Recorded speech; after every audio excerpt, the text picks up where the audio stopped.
the money you're going to get back from investing in that opportunity. That's when I think like a business owner. When it doesn't pay me to cook, clean, or do homework, because it's much cheaper for me to pay somebody else while I go ahead and make the money. When you think like a business owner, you're always looking at the opportunity cost of everything. The opportunity cost of spending your time here. The 3 hours, how many business cards are we going to get back? How many relationships can I make? How do I manifest that relationship by keeping it going using technology so I can invest my time and talk to more people instead of less people? That's what my grandfather taught me.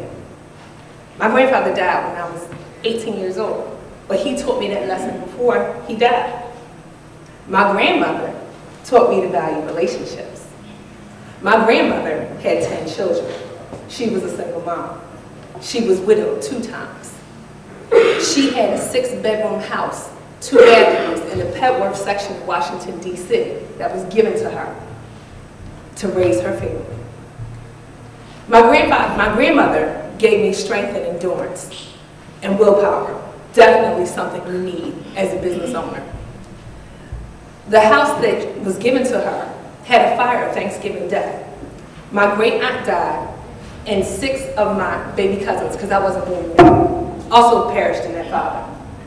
Since the house had a major fire, the family was split apart. My mother went to live with her best friend's family for over a year while she was in high school. That's endurance, that's strength, that is trying to keep the family together. So the things we go through now seem small compared to what my grandmother went through. Now my father, he gave me a lot of heartache, but what he also gave me was a work ethic that is unmatched. My father could outwork anybody. Work was his #1 priority. I hate to say it, but most African-American young men have no idea what work ethic is. They have no idea what supporting a family consists of. And it's a shame because a lot of them are scared of African-American women because we know what a work ethic is, because we've had to do it for so long. So he worked 3 jobs. He'd rather be at work than any place else. And he enjoys work just as I do. Because I like to go to work. And if you don't like to go to work in your business every day, then you should be doing something else. Because business ownership is about liking what you do every day. My mother. I give everything to my mother. She taught me how to think. She encouraged me to think even as a child. But even though she didn't graduate from college, she made sure that I was going to graduate from college. We started looking at colleges when I was 4 years old. See, who I am was predetermined even before I was born. Here's another excerpt from the Laws of Thinking. This leads us to the fact of naming, and the fact that when you name someone or something, you define their nature. The meaning of your name and the names of others will tell you where you are in the process of achieving the state of being that allows you to see the word coming to you. Do you know what your name means? Does anybody know what their name means? Good, I'd like to see that.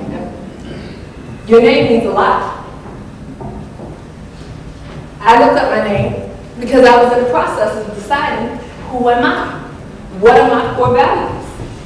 And I found out that Nicole is of Greek origin and its meaning of victorious people.